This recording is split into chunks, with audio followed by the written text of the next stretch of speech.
Nós é que agradecemos. Fico honrado Nós é que agradecemos. pela confiança.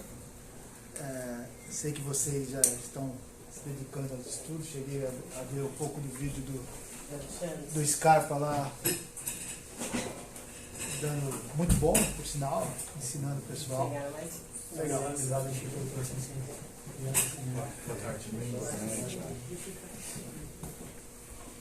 E a Laura me chamou e falou: Fábio, você daria uma aula sobre retórica, né?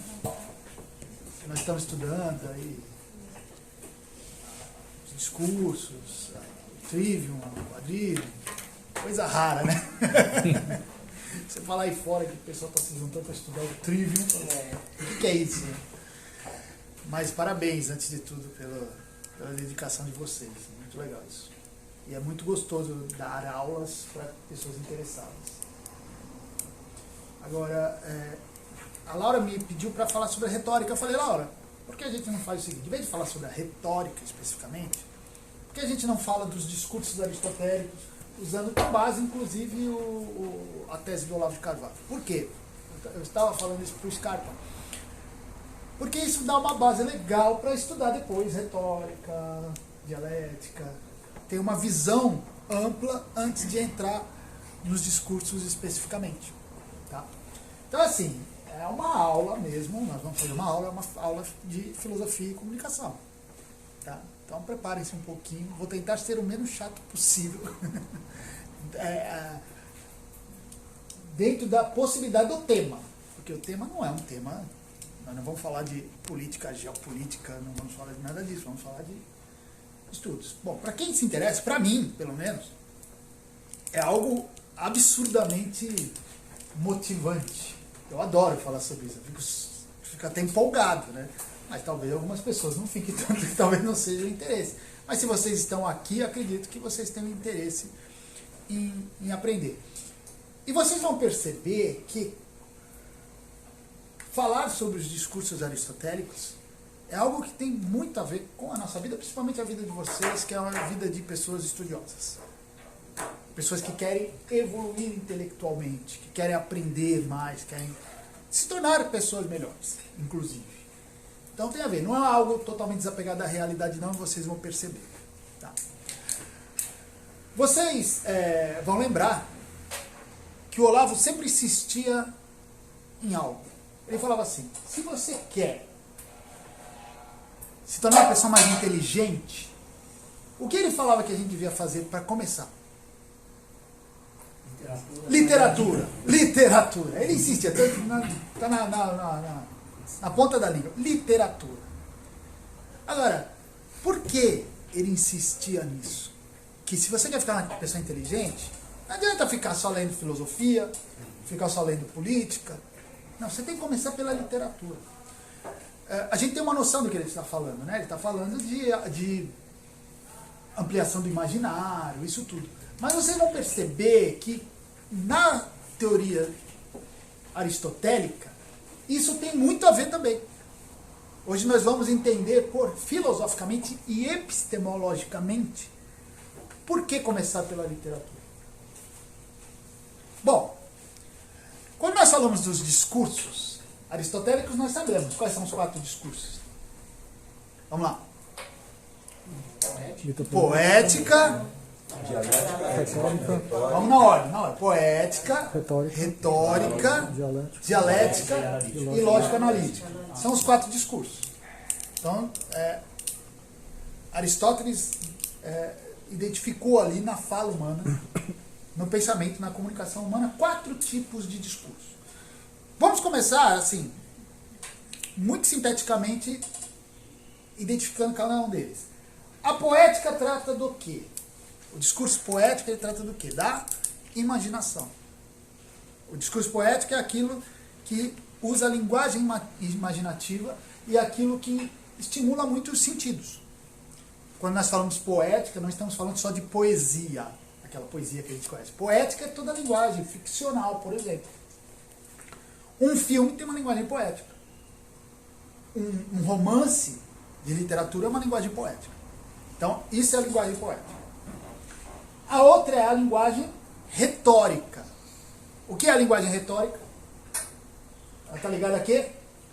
Quando a gente fala de retórica, a gente lembra de quem? Político. Político.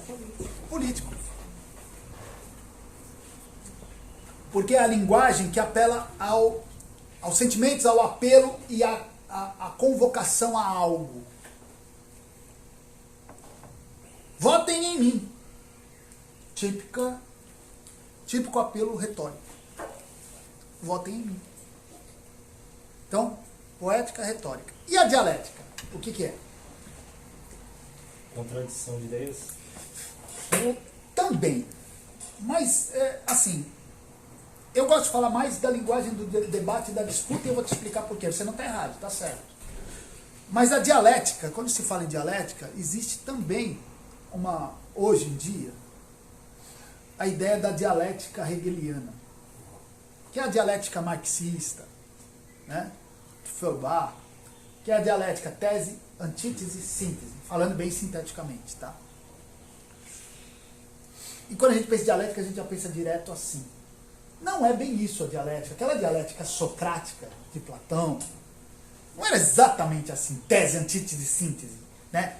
Tese, vem a antítese, entra em conflito e gera uma nova ideia. Pode acontecer assim, mas nem sempre assim. A dialética eu prefiro falar de uma maneira mais ampla. É a disputa, é a linguagem da disputa, a linguagem do debate. Mas não do debate retórico. Voltemos, a retórica quer te persuadir. A dialética não.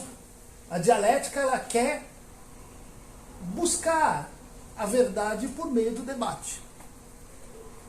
Então a gente pode já separar assim, a dialética é o orador querendo te persuadir a algo. A dialética é mais aquela linguagem que traz o outro junto. Vamos juntos pensar. Por isso que na dialética é bom todos estarem dispostos a buscar a verdade. Né? Porque senão não há dialética, começa a entrar na retórica. Então pode oscilar o tempo todo. Então, poética, retórica, dialética e qual é a última? Lógica analítica. Qual é a linguagem lógica analítica?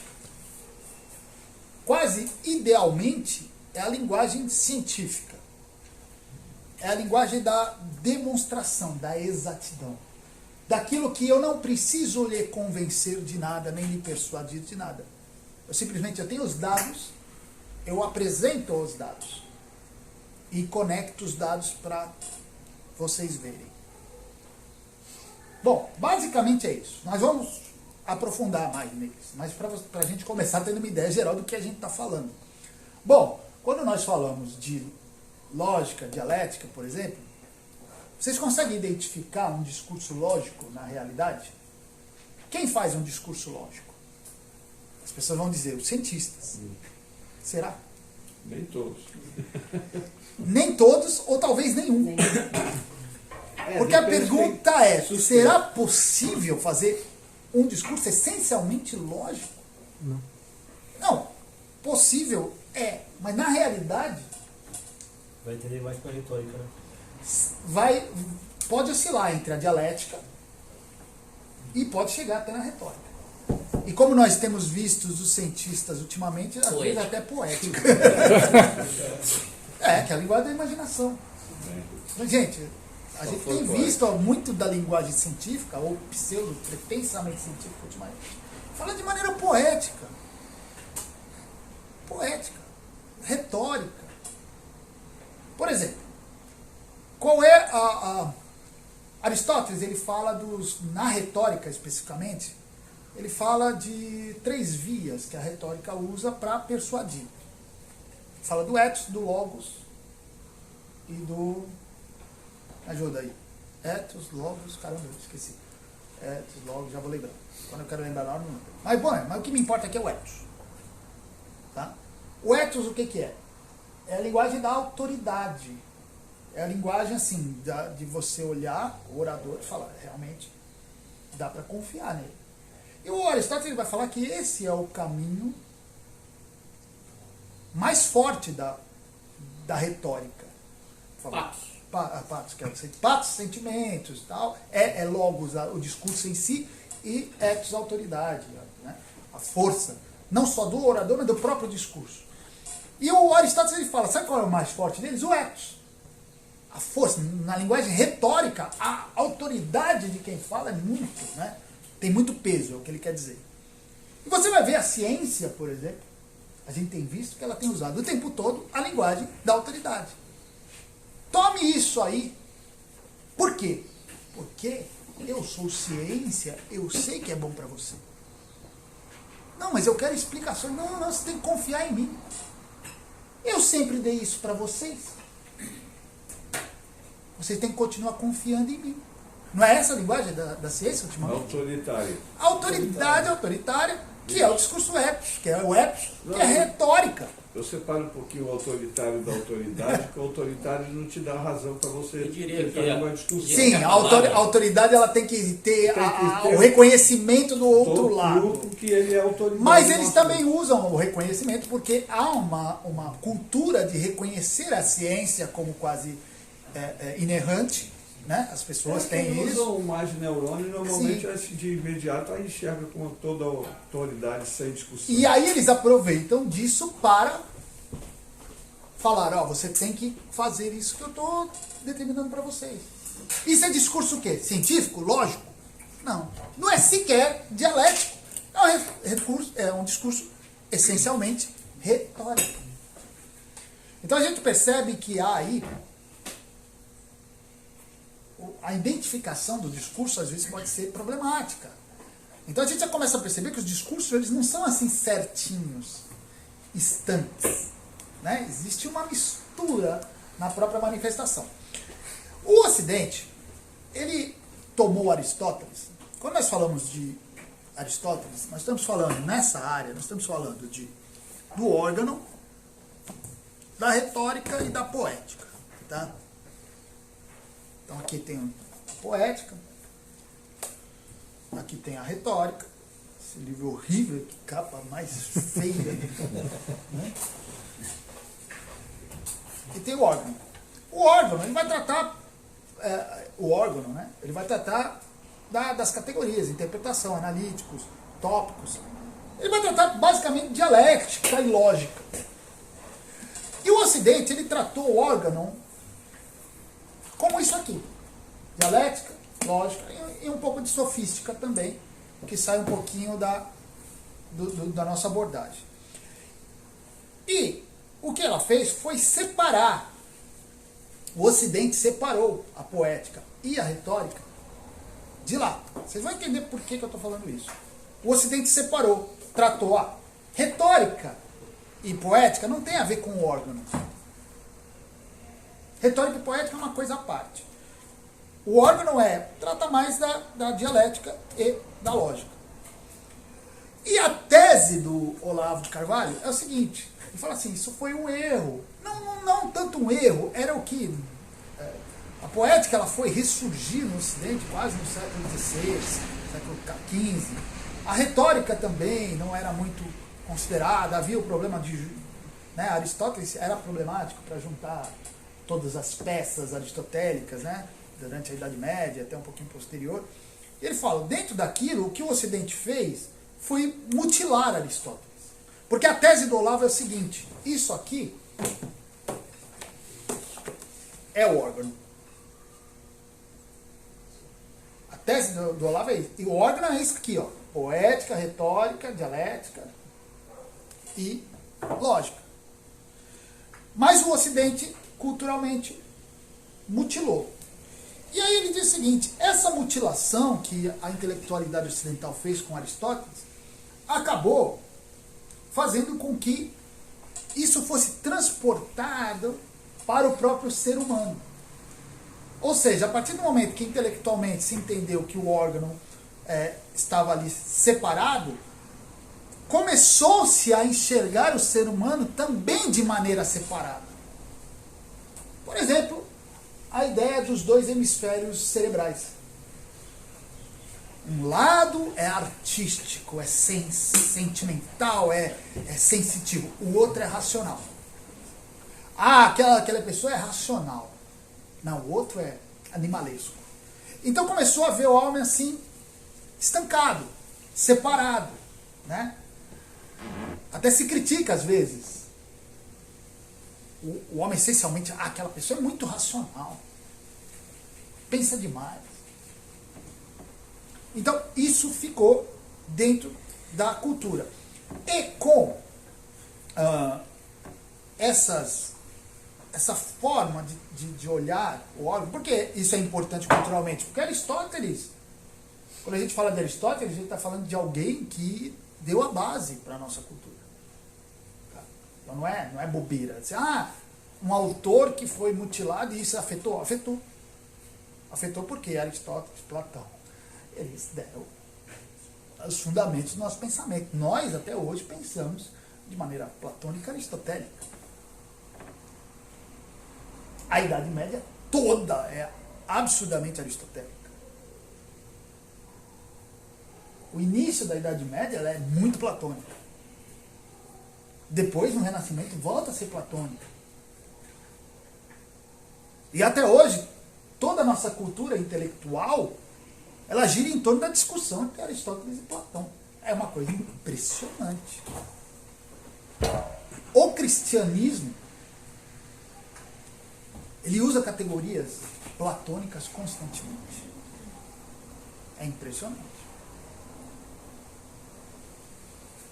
Vamos estar lá no Evangelho de João. No princípio era o verbo, que bonito. Mas não, o termo original.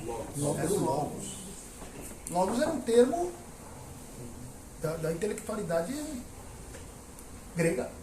Aristóteles usa direto esse termo. Heráclito. Tinha uma conotação filosófica logo.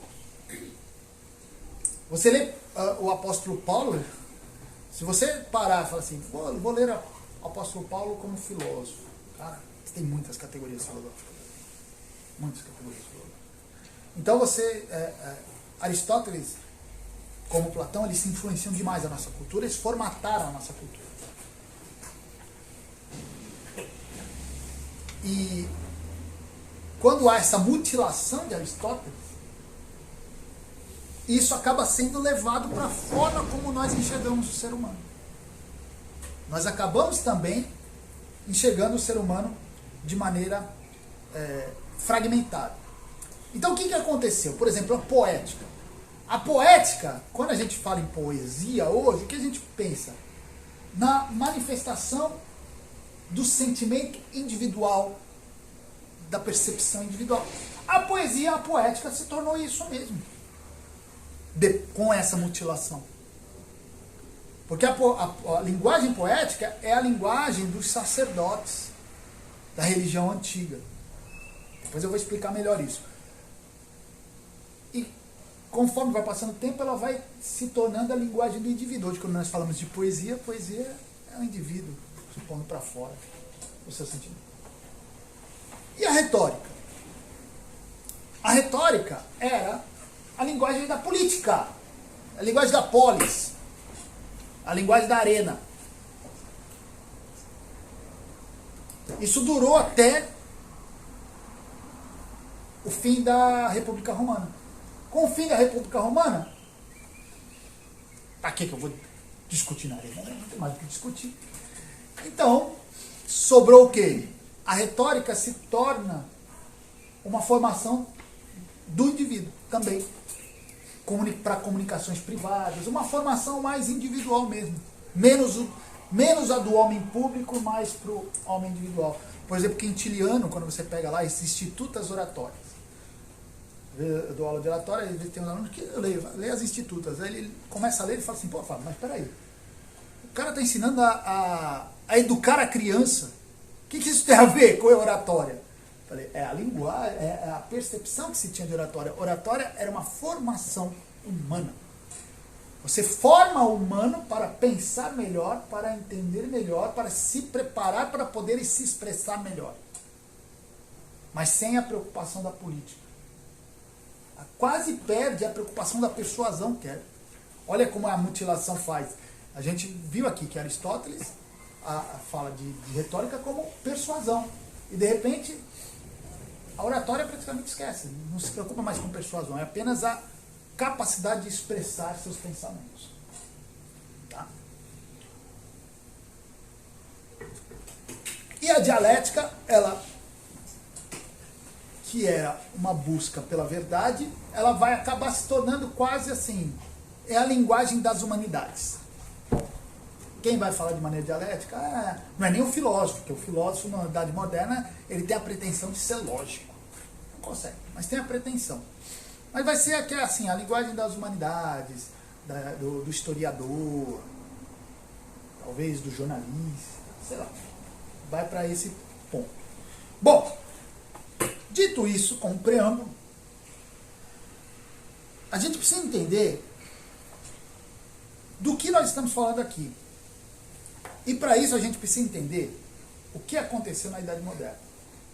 A partir da Idade Moderna, houve uma pretensão lógica da filosofia. A filosofia começou a ter uma pretensão lógica. Até ali, a filosofia era mais dialética, baseada em Sócrates, Platão, dialética, debates de ideias. Idade Média, o disputacho, já ouviram falar? Vocês estão, né, estudando trivium, essas coisas, disputacho da Idade Média, que era uma disputa dialética. Quando chega na Idade Moderna, Bacon, Locke, Hume, Berkeley, começa a haver uma pretensão lógica. Agora nós falamos uma linguagem lógica. Nós partimos de pressupostos certos e desenvolvemos em cima desses pressupostos certos. E se criou ali uma separação. Duas escolas na Idade Moderna. A escola dos racionalistas e a escola dos empiristas. O que cada uma dessas escolas entendia? Os racionalistas entendiam que o conhecimento ele partia dentro da própria razão. O homem ele tinha capacidades inerentes, imanentes, próprias, capacidades racionais que lhe permitiam, apenas pela digressão, pelo pensamento, pelo raciocínio, chegar a verdades. Um exemplo é Spinoza. E o racionalista ele fala assim, e os sentidos? Ele não nega os sentidos, mas ele fala, os sentidos eles são enganosos. Os sentidos são enganosos. Eu não posso partir dos sentidos porque eles me enganam. Tem razão? Em parte tem. Os nossos sentidos são enganosos? São. Vou dar um exemplo. Você pega duas linhas paralelas, infinitas. O que vai acontecer? Vai colocar as duas linhas na sua frente, você vai ficar olhando, né? O que vai acontecer lá no horizonte com essas duas linhas? Se toca. Elas vão se tocar. Então, meu sentido da visão está me informando que essas linhas estão se tocando. Elas estão se tocando? Como que vocês sabem? Nunca se encontram porque elas são paralelas. Mas como vocês sabem disso? Hein? Como vocês sabem disso? Realidade. Você pode fazer. Posições lógicas. Vocês sabem disso pela inteligência. Porque vocês aprenderam. Uma criança, ela olha, ela fala assim, elas estão se tocando lá no final. A criança não aprende, mas ela vai para a escola, aí a professora ensina, olha, as retas parecem que se tocam, mas não se tocam, viu? Ela fala, ou então se ela for muito inteligente, ela fala, não, se aqui está reto, lá também deve estar. Mas é um trabalho posterior do sentido. Sim. Então o racionalista fala, não, os sentidos enganam. Você coloca um pedaço de pau na água, parece que ele está torto. Ele não está, mas os sentidos estão me informando que estão. Então ele fala assim, não dá. Então é aqui. Ó. Esses são os racionalistas. E a outra turma, que é a turma do Locke, do Hume, do Berkeley, eles são mais por empirismo. O que é o empirismo? Ele vai falar o contrário, ele fala, não, todo o nosso conhecimento começa nos sentidos. Por quê? Porque até eu colecionar os dados da realidade, eu não sei nada. O que é o conhecimento? O conhecimento começa com eu tendo a experiência. Locke falava que nós somos uma tábula rasa. Não temos nada. Não temos nada dentro de nós. Nós vamos colecionando experiências. Então, eu tenho a experiência do espaço, eu tenho a experiência do tempo, tenho a experiência do volume, tenho a experiência da densidade, vou juntando essas coisas. vou fazendo as abstrações. Por exemplo, Locke ele ensinava assim. Você viu um pássaro. Você viu um pássaro. Ele é só um pássaro. Você não sabe que existem outros pássaros. Você vai saber que existem outros pássaros depois que você vê outros pássaros. E depois que você vê um número razoável de pássaros, você fala assim, nossa, existe um grupo de pássaros. E depois que você percebe que existe um grupo de pássaros, você aprende que o nome daquele grupo é pássaros. O pássaro, quando você fala pássaro, você não está falando de nenhum pássaro específico. Você está falando ao gênero, ou à espécie. Então ele fala assim, mas para você chegar a essa abstração de transformar em espécie, em gênero, você precisa ter a experiência. Sem essa experiência, você nunca vai chegar a isso. Então todo o nosso conhecimento parte da experiência. Então esse é o empirismo. Então a Idade Moderna, ela ficou aí dividida entre racionalistas e empiristas. Só que antes dos racionalistas e os empiristas existiu quem? Aristóteles. E Aristóteles era o quê? Racionalista ou empirista?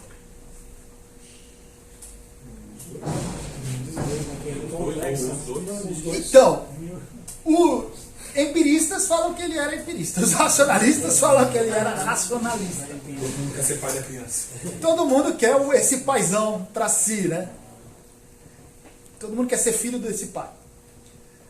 Só que quando você estuda Aristóteles, você vai falar o seguinte, caramba, às vezes ele parece empirista, às vezes ele parece racionalista, mas você vai perceber que ele tem uma visão mais integral.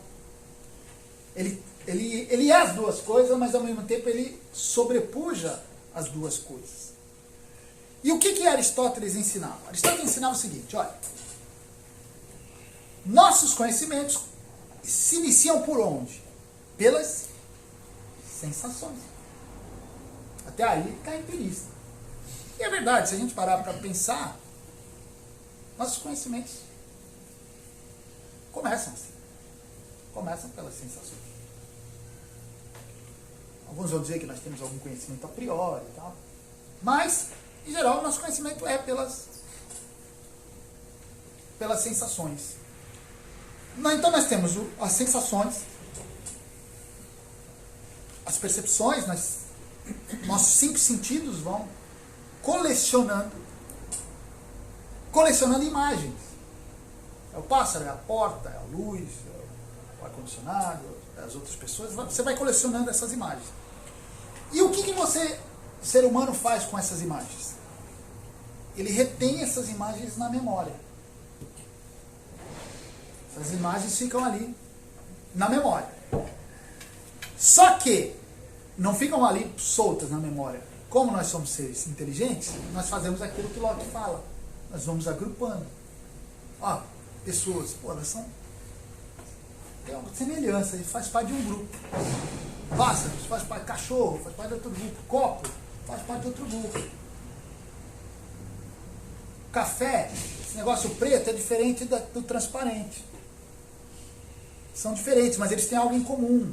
Eles têm a mesma consistência. Então, olhando a consistência, é um grupo. Vamos dar o nome de líquido para isso. Mas é um líquido diferente, mas já faz... Então é assim.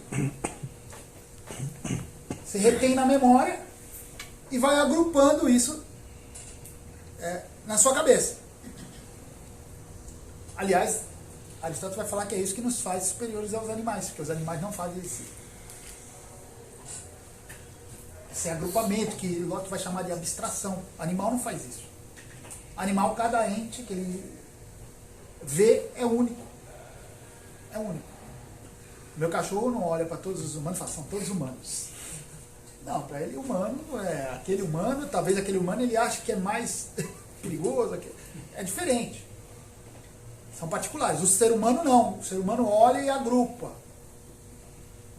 Isso nos permite conhecer mais. Por quê? Chega um momento que o cara fala para mim assim, olha, eu estava lá nos Estados Unidos, eu vi um pássaro vermelho. Eu consigo vislumbrar isso porque eu vi pássaros. Eu tenho a ideia da abstração de pássaro. Está aqui na minha memória. Por isso que Aristóteles vai insistir que a memória é fator essencial no desenvolvimento da inteligência. E ele vai chamar essas imagens de fantasmas ou fantasias. Fantasia é essas imagens que nós agrupamos. Então a conclusão qual vai ser? Porque nós pegamos essas imagens, começamos a abstrair, criamos grupos abstratos e começamos a relacionar esses grupos. E a inteligência é tudo isso. Tudo que nós fazemos é exatamente isso. Juntar essas imagens na cabeça e interligá-las. Então qual é a conclusão? Que a inteligência, a racionalidade depende do quê? Hã? Depende lá do começo. Dos sentidos. Ah, tá. Que depende da memória, que depende da fantasia. Os sentidos seriam os inputs para você desenvolver os demais. Exatamente. Quanto mais experiência tiver, melhor. Seria um meio também, né? Seria um meio, né? O sentido seria o meio para... Não, na verdade o sentido é o começo, o meio é a fantasia. Ah, tá. A capacidade de você agrupar esses dados do sentido e criar os grupos abstratos e tal. Então veja, você tem, para você, a inteligência, a racionalidade depende do sentido. Não existe racionalidade sem sentido. Então a memória, e aí a memória no meio, como combinação de imagens, combina essas imagens, funda novos padrões e cria a fantasia. Por exemplo, eidos em grego, o que significa? Forma. O que é o eidos no grego? Forma. Forma, imagem. Mas ao mesmo tempo tem outro sentido. Qual é? Essência. Essência. Olha aqui, isso aqui é sutil. Olha, eu fico empolgado. É sutil. Essência. Por que essência? Eu vejo vários humanos. O que a fantasia, o eido, a imaginação faz? Ele agrupa. Ó, esse pessoal aqui faz parte de um mesmo grupo. O que eu captei? A essência. Isso aqui faz parte do mesmo grupo. A essência desse pessoal tem uma essência comum. Os pássaros têm uma essência comum. O líquido tem uma essência comum. Então esse eidos, essa imagem, essa fantasia, que é esse agrupamento que a imaginação faz, é exatamente a captação da essência. O que os sentidos não fazem. Os sentidos, ele capta o particular. Ele capta o particular. A imaginação, a fantasia é que capta a essência. Por isso que eidos, imagem, e ao mesmo tempo essência. Em latim, espécies. Que significa? Pensa uma coisa, significa espécie ou imagem. Isso é sutil, mas é interessantíssimo. O que a gente está aprendendo aqui? É o que se chama de epistemologia. Como o ser humano compreende. A filosofia moderna, ela praticamente só tratou disso, tá? De Descartes. Bacon um pouco mais. Descartes, Locke, Hume, Berkeley, Leibniz, Kant. Só falando disso praticamente. Eu vou ler Kant e não entendo. Já tentaram ler Kant? Difícil pra cacete. Por quê? Porque às vezes a gente vai ler Kant sem ter essa noção do que se está tratando de verdade. Quer ver um jeito para entender Kant? Deixa ele por último da fila dessa turma. Quando eu comecei a ler Kant, eu não entendi muito pouco. Falei, peraí, vamos começar direito, vamos seguir a ordem. Descartes, Locke, Hume, Beck, Leibniz. Quando eu cheguei em Kant, agora eu estou entendendo o que esse cara está falando, porque eu já vi o que os outros falaram. E o Kant é o mais embaçadinho deles, mas quando você já tem noção do que ele está falando, fica melhor. Então, a filosofia moderna, ela tratou essencialmente disso. E por que isso é importante? Pra caramba! Esses caras formataram o pensamento contemporâneo. Então, a gente é importante saber do que eles estão tratando. E se vocês pensarem um pouquinho, vou voltar ao que eu falei agora há pouco. A razão, ela depende dos sentidos que passa pela imaginação. A imaginação, a imaginação chamada imaginação mediadora. O Hugo de São Vitor falava assim, a imaginação mediadora, ela faz a mediação entre os sentidos e a razão. Paremos um pouco. Voltemos agora aos discursos aristotélicos. Poesia trata do quê? Mexe com o quê? Com os sentidos. Na outra ponta lógica é o quê? A razão. No meio, nós temos ali trabalho imaginativo, fantasia, abstrações e assim vai. Então a gente já começa a ver uma relação, falando, existe uma unidade aqui. A unidade epistemológica do ser humano, que começa nos sentidos, termina na razão, passa pela a imaginação mediadora, está ali vislumbrada nos discursos aristotélicos.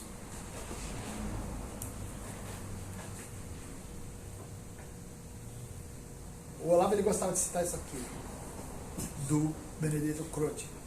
Se o homem não fosse um animal fantástico, não seria também animal lógico.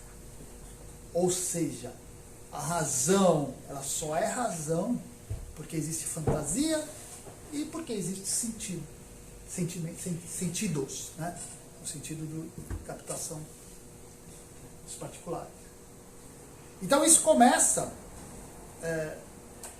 a nos dar uma ideia um pouco diferente da razão. Eu tinha um amigo que uma vez eu convidei ele para fazer minhas aulas. Na época eram aulas mais ligadas à teologia. Ele falou assim, não, eu nunca posso fazer o seu curso. Eu falei, por quê, meu amigo? Ele, porque eu sou um cara muito lógico. Faz muito tempo isso, eu não tinha os instrumentos para rebatê-lo. Mas hoje eu falaria, você está fazendo uma grande asneira. Porque para ser lógico, você tem que ter o pensamento de fantasia, você tem que ter o sentido, você tem que ter tudo. Não existe pessoa lógica.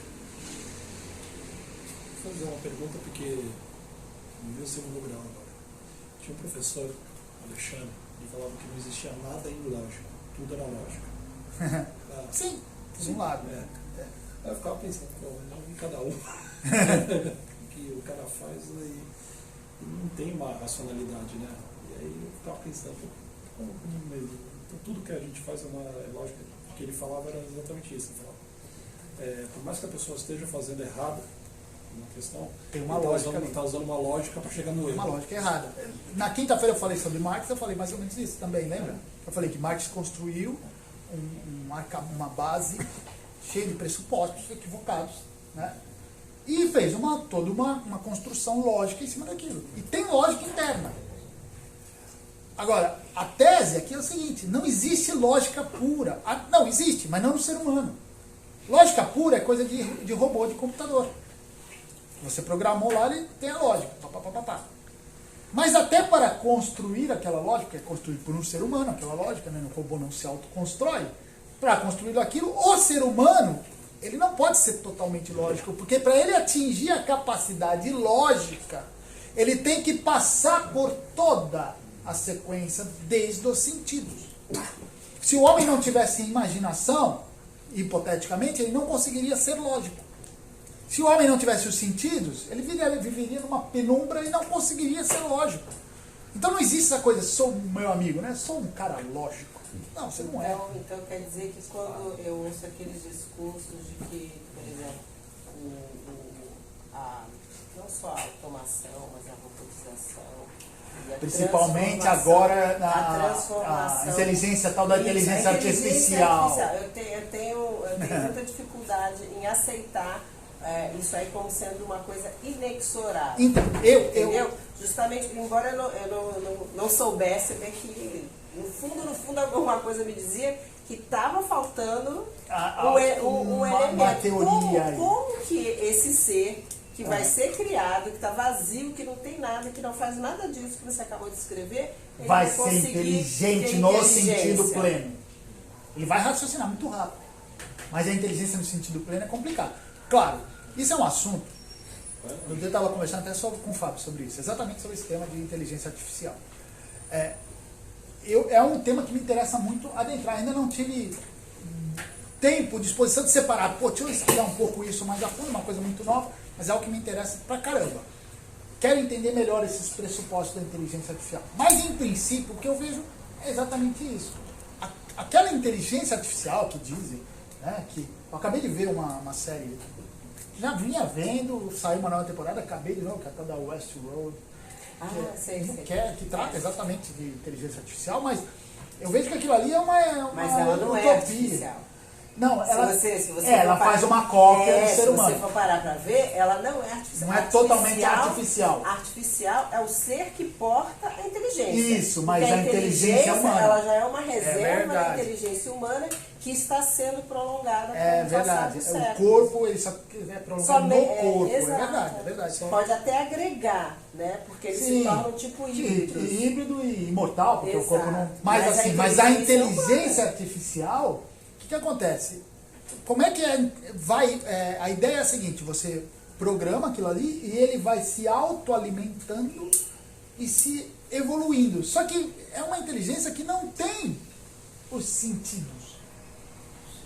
E também não tem, teoricamente. Não tem Ela os até pode sentidos. ter os sentidos, porque ela não tem o ser, né? O ser, para fazer a ideia da fantasia. Ela e da trabalha em correspondências. imaginação. Então, Ela é capaz de fazer analogias, Analogia, comparação. mas Então, ainda assim Ela não é simbólica. ela não sabe o que ela está comparando. A essência. Ela não consegue captar Ela tem uma a essência. essência. Ela consegue captar a essência visual, talvez. Mas não a essência mais profunda, talvez não. o Google tomou um susto. Esse vai fazer agora, quiseram jogar embaixo do tapete, mas apareceu. Eles estavam fazendo experiência com inteligência artificial e tal. E dentro da inteligência, o computador tinha que passar uma tarefa para um e o outro passar para o outro. Passar para o outro, eles iam acompanhando a passagem de tarefa. De repente, as passagens de tarefas pararam de ser vistas pelos operadores e as tarefas estavam sendo concluídas. O que aconteceu? Eles criaram uma nova língua do computador, as duas inteligências artificiais falaram, pô, eu conversando em binário com vocês, isso é para humano. Vamos criar uma nova linguagem, que a gente se conversa mais rápido, e a gente consegue se entender. E foi isso que aconteceu. Aí desligaram rapidamente, porque não sabiam o que onde que ia chegar a brincadeira. Vai dar N. Eu acho que Não vamos Eu acho que isso entrar aí muito nisso, porque assim, até pra foda. mim é complicado. Eu não estudei Não, ali. sim. Existem coisas incríveis que vão ser feitas. Mas, assim, em primeiro momento eu não vejo como substituir o ser humano nessa totalidade humana, de captação de essência. Eu sei que vocês todos aqui, tem muitos aqui programadores. Eu sou só um filósofo marginal. Eu só ia dar um exemplo que talvez acho que explique isso, assim, que veio na minha cabeça quando estava ouvindo o professor falar. Quando a gente vai pegar atendimento eletrônico, que tentaram empurrar, fale o que você quer. As pessoas não conseguem, porque você está falando. Isso. E um dos problemas é o símbolo. Por exemplo, outro dia a gente estava no nosso curso de filosofia clínica, sempre a gente faz um check-out no final, né? Todo mundo fala alguma coisa. Aí tinha uma aluna que estava com os problemas e tal. O pessoal ali aproveita para expor. Só que ela queria falar do problema, mas não queria. Sabe quando a pessoa começa a falar e fala tudo pela metade e usa símbolo e tal? Bom, eu entendi tudo que ela está falando. Porque eu ia traduzindo aqueles símbolos, a minha experiência e tal. Cara, eu não consigo ver uma inteligência artificial captando esses símbolos. Não sei se é possível, eu não consigo ver. Mas também tem um aspecto que eu acho que é isso que ele estava levantando. E um ser humano, quando vai falar com uma máquina, se ele sabe que é uma máquina, se ele descobre que é uma máquina, pronto. Acabou. Não é a mesma coisa que falar com um ser humano. É horrível. Porque eu posso dizer uma coisa para Inclusive o problema do Google, ele alega, o problema do Google lá da empresa, que o cara foi demitido porque disse que eles tinham chegado nesse ponto. Chegou-se no ponto de que eu não consigo mais reconhecer se é um ser humano que está falando ou se é o software que está falando, se é o algoritmo que está falando. Ele afirmou que eles tinham chegado nesse ponto. Isso é tão importante que o Google demitiu o cara por ele ter divulgado que eles tinham chegado nesse ponto. Bom, vamos ter surpresa. E falando que demitiu ele, porque ele mentiu, que eles não estão nem perto de chegar nesse ponto. Então, se estão ou não, eu não sei. Agora, assim, pra gente não estender, que Mas de qualquer a gente vai forma, ficar especulando. Agora, é um tema interessantíssimo. Eu tenho bastante vontade, já que eu trabalho com comunicação. Não dá, para a próxima aula é de cedo. Só se a próxima aula for daqui a 5 anos, de repente pode ser. Porque é um tema interessantíssimo, assim, e atualíssimo, importantíssimo. Mas eu costumo resumir que assim, a inteligência artificial ainda, ela não é artificial. Quem coloca lá é o humano. Ou seja, eu vou dar um exemplo. Por exemplo, os jogadores de xadrez estavam fazendo partidas, os tops lá, né, contra a máquina.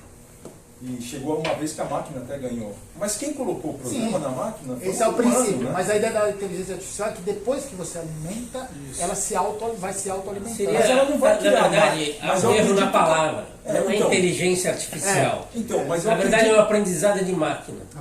Depende, porque o machine learning ele pode desenvolver, a partir do entendimento das máquinas, um desenvolvimento que ele começa a criar coisas novas. Essa é a questão. Mas, gente, vamos Vamos lá, vamos lá. Você vai ter que eu sabia que ia longe. Na verdade, o que acontece É Que é não- que É. você vai ter que marcar uma outra Não, só para esse tema. daqui a alguns anos. Em termos de anos, 25 mil páginas depois, 20, Todo ponto disso era que para isso acontecer precisa do ser humano lá que é capaz de Em dar princípio, em princípio. sim. então, Vocês não querem falar desse assunto, não, né? eu te dou rapidamente a tarefa. Leia as 25 mil páginas da novela de Isaac Asimov, que começa pelos robôs e termina por um livro depois do final da Fundação. E você vai entender o que é uma visão até meio Quantas páginas são aristotélica. mesmo? 25 mil? Cerca de 25 mil páginas. Então, 10 anos a gente segue junto. Eu consegui ler tudo e a ideia de inteligência artificial ali está fantástica, até porque responde bastante todas essas dúvidas aqui. Para quem quiser ler 25 mil páginas. Só se você digitar. Não. Voltemos a Aristóteles, que está mais na minha praia. Bom, só para a gente voltar em Olavo. Então Aristóteles fala, para você ter racionalidade, você precisa passar pelos sentidos e passar pela imaginação. O que o Olavo falava, que a gente falou no começo da aula, para a gente desenvolver a inteligência, a gente precisa da literatura, principalmente da literatura clássica. Principalmente da literatura clássica, que é uma literatura que trabalha mais, né? Então, quer dizer, olha o que nós temos aqui. Essa unidade. O que o Olavo está falando? É mais do que só a ampliação do imaginário que ele também falava. É mais do que isso. É uma questão epistemológica. A estrutura humana funciona assim. Se você quer desenvolver a inteligência, você tem que começar pelos sentidos, passar pela imaginação. Ele sempre gostava de citar, acho que era Leibniz que falava, quanto quem visse mais figurinhas ficaria mais inteligente. Por quê? Porque se você vê mais figurinhas, você tem mais material para trabalhar na imaginação. Você faz mais abstrações, você faz mais generalizações. E nós trabalhamos por generalizações, tá, gente? Tudo na nossa vida é abstração, generalização. Pouco é, isso Locke fala o tempo todo, pouco é particular. Por exemplo, minha cadeira se chama Pedro. Não, melhor, vai ficar estranho. Minha cadeira se chama Ângela. Aí eu falo assim, eu vou chegar lá, vou sentar na Ângela, né? Se eu falaria sentar na Ângela. Só percebi isso depois. Ainda bem que eu corrigi. Vou sentar na Ângela. Vamos dizer que as cadeiras não têm nome, cadeiras. Cada uma tem um nome. Ângela, José, Maria, Cláudio. Aí eu falo assim, vou sentar na Ângela. Vocês vão olhar pra mim, né? Eu falo, não. A Ângela é aquela peça que eu coloco o meu bumbum em cima dela para dar aula. Ah, tá, a Cláudia. O cara vai falar, a Cláudia, é a minha. Então, para nós podermos nos comunicar inteligentemente, nós falamos assim, vamos chamar tudo isso de cadeira? Não é mais fácil?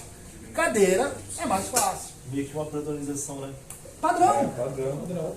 Exatamente. Diminuir ou excluir Você exclui as particularidades, capta o quê? A essência e se comunica. Toda a nossa comunicação é assim. O título do livro órgão seria alguma coisa relacionada à organização ou não tem nada a ver? Órgão tem a ver com organicidade. Se a gente for puxar a etimologia, passa por isso. Professor, então... Não tanto organização no sentido estrutural, mas mais organicidade. Se a gente for pegar um exemplo brusco, trazendo para os dias de hoje, seria então mais ou menos isso que está sendo promovido na destruição da linguagem, que você estica, altera o sentido das palavras, Sim. insere vários sentidos nela e faz com que as pessoas não conseguem se entender, que é o exemplo que o senhor deu da cadeira. E muitas vezes alterando a essência. Isso Como é muito mulher, sério. hoje em dia, homem. Você altera a essência, você não se comunica mais. Porque toda comunicação é essência, é captação de essência. Toda abstração, que é a base da nossa comunicação, é abstração. Sem isso a gente não se comunicaria. Isso aí remete à fluidez lá, que você cita no seu livro. A tudo fluidez dos significados. Inclusive. Tudo flui. Tudo flui. Então, entendem porque o Olavo insistia na questão da literatura. Você perde a comunicação quando você começa a dar muitos títulos às coisas. Então, Sim. Quando você engloba num grupo, você tem que... A primeira característica que você vai fazer é criar um padrão. Isso é cadeira, acabou. Bom. Agora, se você quer começar a destruir a linguagem, você começa a destruir os elementos. Disfarça. E você tira a essência, olha assim, mulher, homem. Mulher, homem, tem diferença. Aí você fala assim, não. O gaiato aqui diz que ele não é Meu Deus, qual é a essência desse ser que apareceu ali? Não sei. Ó, qual é a essência desse ser que apareceu aqui? Qual é a essência? É um bípede. Você fica sem essência, aí você começa a criar artificialmente. Só que essa artificialidade, ela não é captada. Ela é construída. E aí vira uma bagunça. Além de ser passível de ambiguidades. Não, ela já é ambígua de Para você de vai ser um origem. símbolo, para mim você Exatamente. outra coisa. Exatamente. Como exemplo.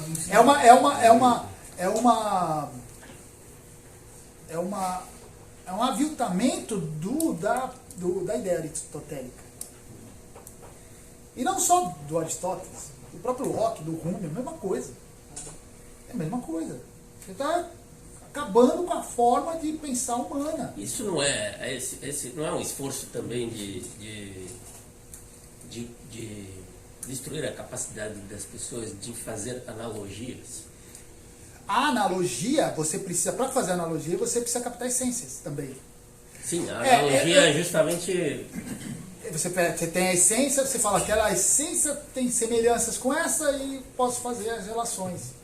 Sim. Agora, eu vi um vídeo do Centro Dom Bosco que eles insistiam que toda a estrutura do Ocidente foi montada em cima de analogias. Sim. Mas para você fazer analogia, o que é analogia? Eu nunca vi um pássaro vermelho, mas eu já vi pássaro preto, azul, branco. Aí quando eu olho um vermelho, eu falo, pô, tem alguma relação. Ou quando eu vejo algo que nem é tão semelhante assim, mas tem semelhança, eu consigo captar semelhanças, que às vezes nem são tão visíveis, mas eu consigo captar pela inteligência. Agora, quando eu me pergunto, eu sempre falo assim, isso é muito comum, né, esse tipo de pergunta que as pessoas fazem. A intenção não seria essa? Cara, a coisa mais difícil de responder é a intenção seria. Eu não consigo responder isso porque intenção é uma coisa íntima. Né? Me pergunta muito, eu escrevi um livro sobre filosofia marxista, a intenção de Marx era essa? Eu não sei. Eu sei o que Marx escreveu. Não sei se a intenção era essa, né?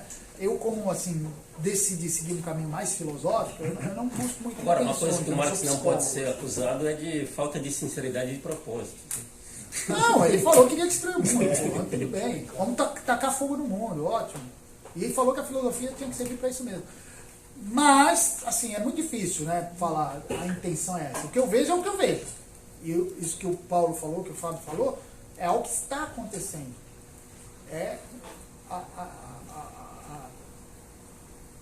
a eliminação da capacidade de captação de essência.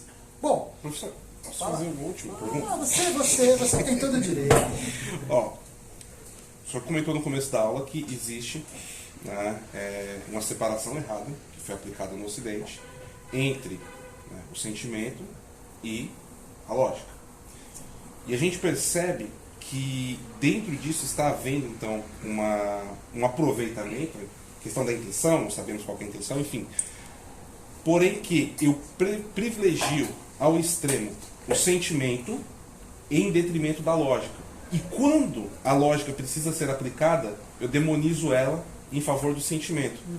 Isso é algo que está ficando intrínseco, então, a partir do momento que mais você que da linguagem, tem a intenção, que você tem a ideia de que essas coisas são separadas, você pode fazer isso.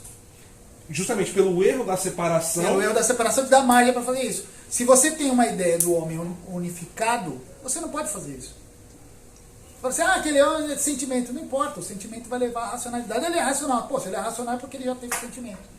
Entendeu? Essa é a questão que o Olavo gosta de bater em Aristóteles, bater a favor de Aristóteles. Né? Ó, Aristóteles é o mestre da unidade. E o Olavo pegou isso, lembra?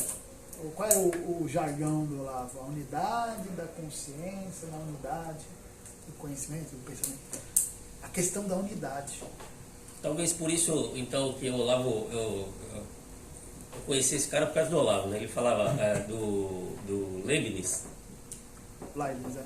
Leibniz, que ele inclusive chegou ao algoritmo, que é a integral derivada, e chegou à linguagem binária que hoje roda nos computadores. Sim, sim. Então, ele era um opositor de Locke, né? Sim. Ele era um opositor de Locke. Embora, é engraçado, eu não sei, o Locke ele se enquadra em que aí? No racionalista ou no empirista? Empirista, porque para ele todo o conhecimento inicia... Por outro lado, eu não consigo colocar o Leibniz como um racionalista puro e simplesmente. Não é, não, Leibniz né? Não, embora ele... Tem um livro dele, na verdade é a principal teoria dele, que ele responde ao livro do Locke. Ele, um por um, ele vai respondendo e ele usa depois que a gente sabe, né, que a gente se dá conta, é aquela história que veio antes, o ovo ou a galinha, mas na hora que você lê o livro dele, tanto que depois eu li de novo, que é a resposta à principal obra do Locke lá, que agora não me lembro o nome. Do entendimento humano? Ele chama, o entendimento. Ele chama ele se dá o nome então de Teófilo, então é o cara que acredita em Deus e tal, né? E dá o nome do outro de fulano, não me lembro agora. Mas ele fica dialogando com o Locke o tempo todo no livro, entendeu? Ele pega uma coisa que o Locke falou e pum. Usando o quê? Como se ele estivesse em uma mesa. É essa que ele está usando? Linguagem dialética. O discurso dialético ele está usando. Dialética. Só que não é só o dialético, você vê ali no meio poética, você vê retórica, você vê a própria analítica, né? Aliás, então acho que pergunta que eu queria fazer, não sei se já está na hora, que é uma coisa que eu não consegui descobrir, afinal qual é a porra da diferença de analítica e lógica? Nenhuma, é a mesma coisa. É só uma tradução mesmo? É uma lógica analítica, né? No final das contas é... Os caras chamam de lógica aristotélica. Por que precisa desse adjetivo para definir então? Porque depois surgiram outras lógicas, né, mais modernas, mas lógica analítica... Então é só uma questão de dicionário. É uma questão de nomenclatura. Nós não perdemos nada da tradução do grego para o latim e depois para o português. Não, a lógica é que chama lógica. Acho que o próprio Aristóteles usava os termos dessa maneira. Ele usava os dois. Tem os nomes, analítico, posteriores, anteriores. Isso. Então é a mesma coisa, não precisa sofrer com isso. Perder o sono por causa disso. Então, assim, o que é importante para a gente entender? Então, veja, se criou com essa cisão a ideia do homem, aqui, agora vamos fazer uma antropologia, do homem com duas naturezas. Ou seja, o homem é animalesco, o homem é a natureza animal e a natureza racional como duas coisas separadas. Ou duas coisas que convivem. Animal e racional. Muitos autores, inclusive cristãos, cravaram nisso. Só que quando a gente entende Aristóteles, a gente fala assim, Aristóteles não está falando isso. Aristóteles não está falando isso. De natureza animal e natureza racional. Aristóteles está falando de uma natureza só.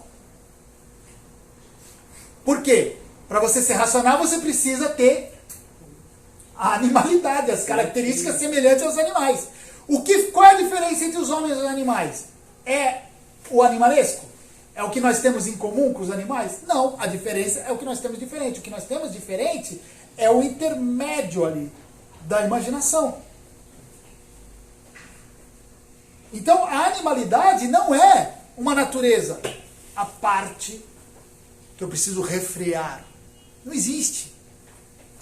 Segundo Aristóteles, isso que nós chamamos de animalidade é apenas a parte necessária para a nossa racionalidade.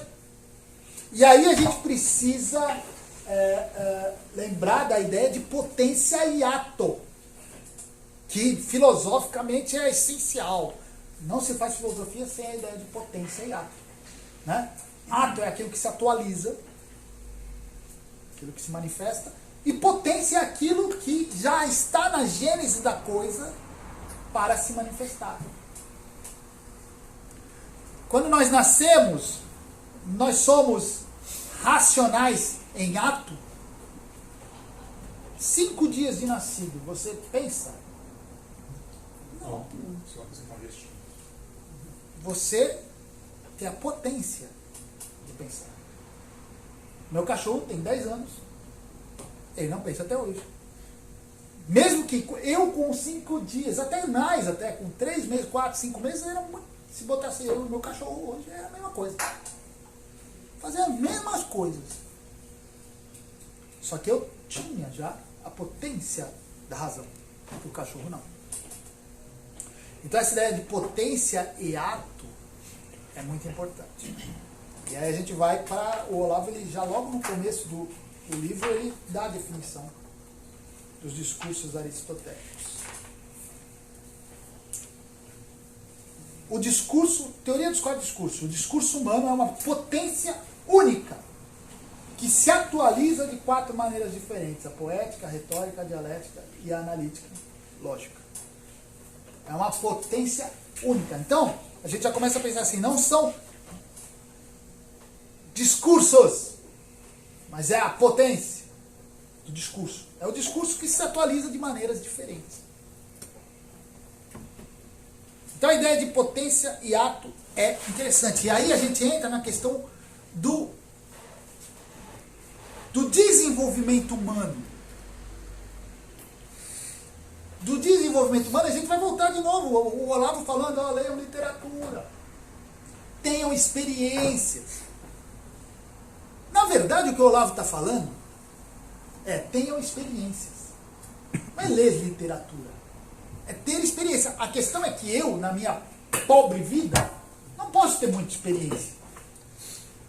Eu mal saio da minha cidade, que o Paulo Henrique chama de turística. Eu mal saio da minha cidade balneária.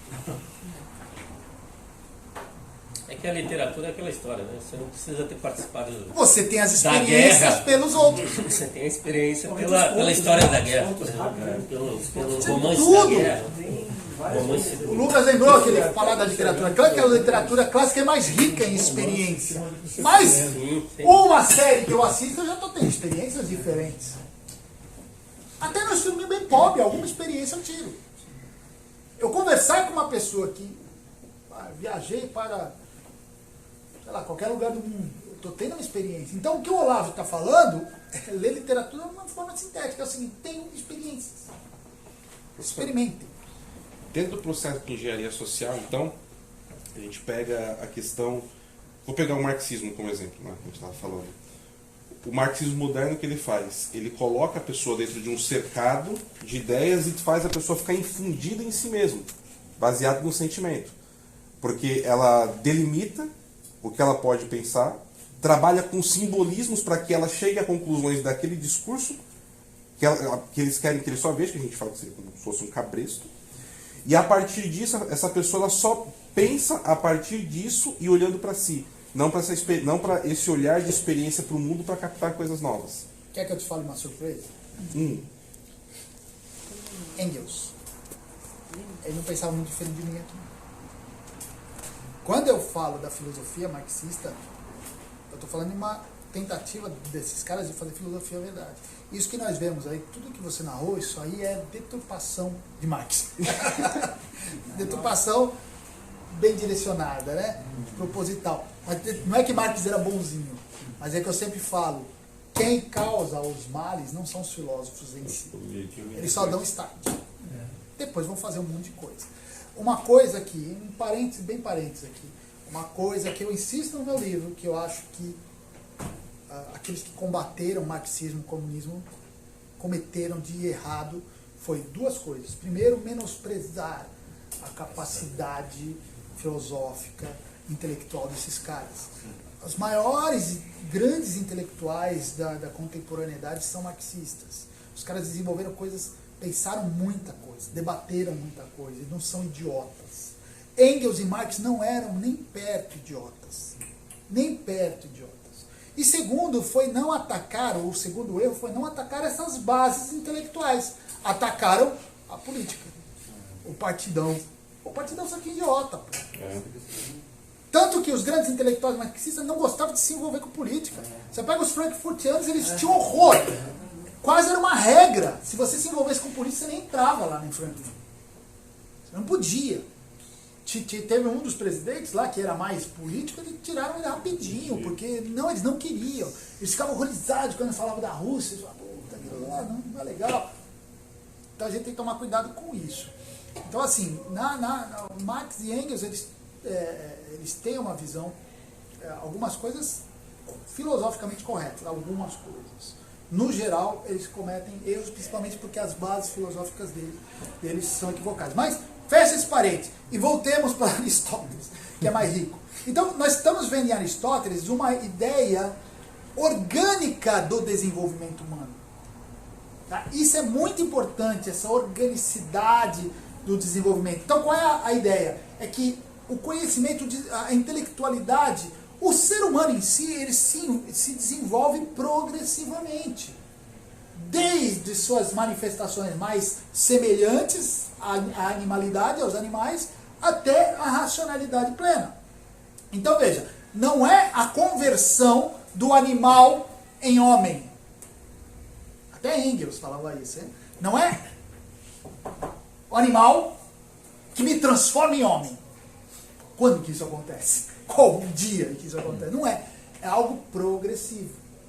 Nós começamos com a nossa animalidade, mas é uma animalidade que já tem a potência da razão. Aquilo que é potência já é a essência. Então nós já nascemos racionais. Apesar de aparentemente animais. Nós nascemos racionais porque nós já temos a potência da razão. E progressivamente, pelos sentidos, depois trabalhando a imaginação, a fantasia, nós vamos desenvolvendo a racionalidade. Ou seja, essa racionalidade é a manifestação da potência. E o Olavo até falou, isso é até uma possibilidade para o evolucionismo, quem quiser trabalhar em cima disso. Então, eu te fiz aquela pergunta sobre analítica e lógica, e isso sempre me aborreceu muito. E depois que eu li esse livro aí, não li ele inteiro, li uns pedaços que tinha na internet, não comprei o livro até hoje. Que a questão, aquele ponto, quer dizer, então você tem da poética até a analítica, mas para você alcançar o logos, você não precisa desses 4 elementos? Sim. Como é que a analítica pode ser a lógica? Então a lógica não é os 4 elementos unidos? Mas aí você está se pegando na etimologia. Né? No logos. No logos. Não, mas na verdade mas se eu tô você falando... entender se é o logos. Para mim conhecer, eu não preciso dessas 4 Então, mas coisas. se ele é o logos, ele absorve. O que ele absorve, ele está dentro dele. Está absorvido. Sim, então, mas será que... Não vejo problema nisso. A gente chamar Seria um problema de que se a logos, gente chamasse o logos no começo da experiência. Mas se a gente falar no final e o final absorve tudo que vem antes, qual é o problema? Desde que isso fique claro, senão a gente cai numa situação desse cara que você falou aí. Não, mas eu sou lógico. Então, mas esse foi o problema. A poética é coisa de quem não é lógico. Então, essa é toda a nossa questão. Entendeu? Essa é toda a nossa questão. É o logos exatamente. Por isso que eu acho que talvez Aristóteles, né, aí veja a minha pretensão, talvez Aristóteles usou a palavra analítica e não lógica por conta disso. Porque na lógica seria os 4, ele já estava absorvendo os 4 elementos. Bom, não sei. Pode ser. Bom, então, isso nos dá uma base da concepção da evolução humana. Tá? O homem é um ser que evolui. O homem é um ser que evolui, mas para ele evoluir ele já tem que ter a potência daquilo. E para nós que pensamos na evolução individual, também a gente pode começar a pensar assim, caramba, eu achava que para ficar inteligente eu tinha que ler todos os livros de lógica, de filosofia. Não, literatura. Não, você tem que ter experiências humanas. Você tem que ter experiências humanas. Você não pode se apartar da realidade, porque essa realidade experiencial, ela é alimento para a sua fantasia, e essa fantasia é que vai dar força para a sua razão. Então a gente começa a ter uma visão do homem na sua integralidade. A imaginação também, né? A imaginação é o que faz esse meio. Então a gente começa a ter uma visão do homem na sua integralidade. Essa é a ideia aristotélica e essa é a ideia dos 4 discursos. Mas vamos fazer o seguinte, vamos parar um pouquinho. Vamos tomar um café lá embaixo? Aí depois a gente sobe e a gente vai voltar falando um pouquinho da